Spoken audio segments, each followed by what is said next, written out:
Party हित से ऊपर नेताओं ने खुद को रखा। राहुल गांधी के ये दो टोक हरियाणा चुनाव हारने के बाद पहली बार आए। हरियाणा चुनाव में कांग्रेस को मिली अप्रत्याशित हार ने जमीन पर सभी समीकरणों को बदल दिया है।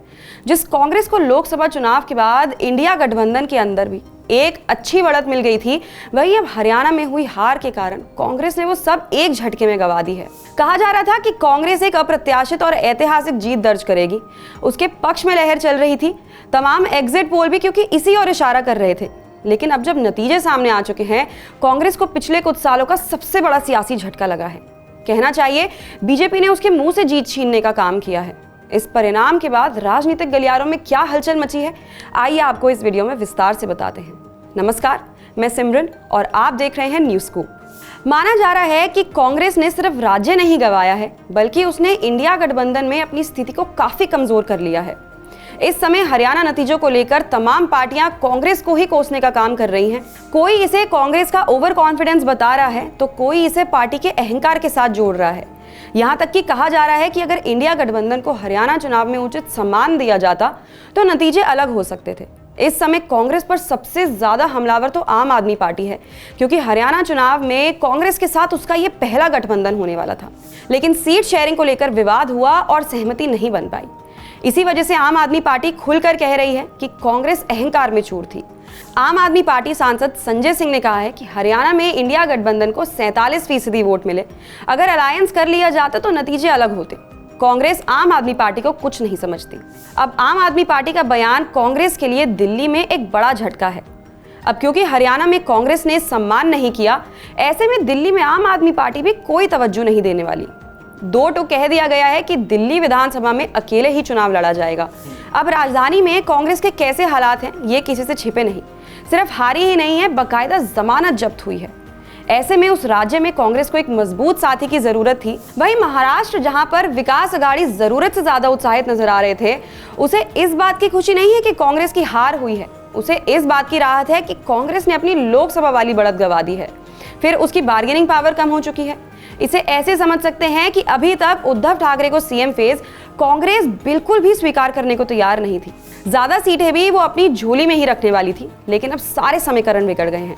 हो सकता है मुख्यमंत्री चेहरे पर तो समझौता करना ही पड़े, स्थानीय पार्टियों को ज्यादा सम्मान भी देना पड़ सकता है। जबकि अगर ध्यान से देखा जाए तो लोकसभा चुनाव के दौरान कांग्रेस बड़े भाई वाली भूमिका में थी। वो फैसला कर रही थी उसे कहां कितनी सीटें चाहिए। दूसरे क्षेत्रीय पार्टियां ज्यादा कुछ इसलिए नहीं कर पाई क्योंकि वोटर बेस कुछ राज्यों तक ही सीमित रहा। लेकिन अब हरियाणा नतीजों ने दो बातों को साफ कर दिया है। पहला, बीजेपी से सीधे फाइट में आज भी कांग्रेस कमजोर है। दूसरी बात यह है कि जीती हुई बाजी भी कांग्रेस हारना जानती है। यहाँ दोनों ही पॉइंट इंडिया गठबंधन के दूसरे साथियों के लिए संजीवनी से कम नहीं है। एक तरफ इन पॉइंट्स के सहारे अब कांग्रेस को महाराष्ट्र, झारखंड, दिल्ली और आने वाले समय में दूसरे राज्यों में साइडलाइन किया जाएगा। वहीं नेशनल लेवल पर भी राहुल गांधी की दावेदारी कुछ कमजोर हो जाएगी। लोकसभा चुनाव ने जवाब दिया था, मोदी बनाम कौन का जवाब राहुल गांधी थे। लेकिन हरियाणा चुनाव के नतीजों ने उस जवाब को संशय की झोली में डाल दिया है। अब इंडिया वाले कई नेता मानेंगे मोदी बनाम कौन का जवाब सिर्फ राहुल गांधी तो नहीं हो सकता। इस रेस में उद्धव से लेकर अरविंद केजरीवाल तक दूसरे नेता शामिल हो जाएंगे। यानी कि राहुल गांधी के लिए जो रेड कार्पेट सेट किया जा रहा था, जिस तरह से उन्हें नेता प्रतिपक्ष बनाकर पूरे विपक्ष कैंप में लीड लेने की कोशिश हुई थी, उस पूरे कवायद को एक बड़ा झटका लग गया है। कांग्रेस को फिर शुरुआत से सब साबित करना पड़ेगा। खुद राहुल गांधी को फिर अपनी नेतृत्व क्षमता दिखानी पड़ेगी। हर बार इसमें सफल होना आसान नहीं है। ऐसे में कांग्रेस के लिए डगर मुश्किल है और इंडिया गठबंधन के लिए नए अवसरों के दरवाजे खुलते दिख रहे हैं। अभी तक तो राहुल गांधी लगातार अडानी मुद्दे को भुना रहे थे। ममता और दूसरे नेताओं की आपत्ति का भी कोई असर नहीं था। हरियाणा में भी उन्होंने ही इस मुद्दे को उठाया। लेकिन अब नतीजे फिर राहुल को सोचने पर मजबूर करेंगे और इंडिया को आईना दिखाने का मौका देंगे। पूरी संभावना है कि अडानी मुद्दे पर विपक्ष बढ़ जाए, जिसका सीधा फायदा बीजेपी को मिलेगा। इसी तरह महाराष्ट्र में सावरकर के मुद्दे पर भी अब कांग्रेस की एक नहीं चलने वाली है। ये जरूर हो सकता है कि चुनावी मौसम में कांग्रेस को सावरकर की तारीफ करने पे मजबूर किया जाए। हरियाणा नतीजों के बाद इतनी बार्गेनिंग पावर तो जरूर उद्धव गुट ने हासिल कर ली है। वहीं दूसरी तरफ पार्टी से ऊपर नेताओं ने निजी हितों को रखा, इसीलिए हरियाणा में कांग्रेस हार गई। राहुल गांधी का चुनावी नतीजे के बाद पहली बार गुस्सा फूटा। वहीं अंदर खाने से खबर निकल के सामने आई है कि जांच के लिए हरियाणा विधानसभा चुनाव में कांग्रेस पार्टी की हार पर मंथन होगा, जिसके लिए एक फैक्ट फाइंडिंग कमेटी बनाई जाएगी।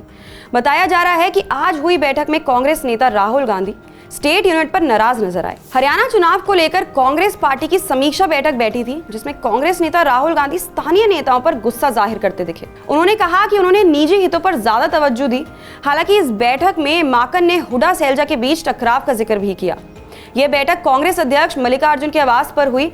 बताया जा रहा है कि कांग्रेस पार्टी की यह बैठक बेनतीजा खत्म हुई। वहीं अजय माकन ने इस मीटिंग की जानकारी मीडिया से साझा की और पूर्व सीएम भूपेंद्र सिंह हुड्डा और कुमारी सैलजा के मतभेदों पर कहा कि हार के बहुत सारे कारण हैं, जो चुनाव आयोग से लेकर नेताओं के मतभेद तक हैं। इन्हीं सब कारणों पर चर्चा हुई और आगे भी चर्चा होगी। माकन ने मीटिंग के बाद बाहर आके कहा कि इतना बड़ा उलटफेर, एग्जिट पोल जो कह रहे हैं, बड़े से बड़ा सर्वे जो कह रहा है, सभी के सभी एक साथ गलत साबित कैसे हो सकते हैं। आधे घंटे की मीटिंग में इस मामले में किसी निष्कर्ष तक नहीं पहुंचा जा सकता है। आज की मीटिंग में हमने आगे की रणनीति पर चर्चा की है। आगे जो होगा उसकी जानकारी केसी वेणुगोपाल देंगे। वहीं भूपेंद्र हुड्डा की राजनीतिक पारी का अंत ही समझिए। भूपेंद्र सिंह हुड्डा की आयु अब 77 साल हो चुकी है। अगले विधानसभा चुनावों तक उनकी उम्र 82 साल हो चुकी होगी। वैसे भी वे हरियाणा विधानसभा में हार की हैट्रिक तो कायम कर ही चुके हैं, इसलिए ये कहना अतिशयोक्ति नहीं होगा कि अब उनकी राजनीति का अवसान हो चुका है। हालांकि वे अभी भी खुद को जवान ही मानते हैं, पर पार्टी में जिस तरह उनके खिलाफ लगातार लोग बोल रहे हैं, उससे यही लगता है कि उनकी राजनीतिक ज्यादा दिन तक नहीं चलने वाली है। बाकी दोस्तों, आप क्या सोचते हैं हरियाणा के इस हार के बारे में? अपने विचार हमारे कमेंट बॉक्स में जरूर बताइएगा। बाकी देश और दुनिया की तमाम खबरों के लिए जुड़े रहिए न्यूज़ स्कूप से। और अगर आपने अभी तक हमारे चैनल को सब्सक्राइब नहीं किया है तो ऐसे ही निष्पक्ष खबरों के लिए देखने के लिए सब्सक्राइब बटन जरूर प्रेस करें। साथ ही बेल आइकन पर प्रेस करना बिल्कुल ना भूलें। नमस्कार।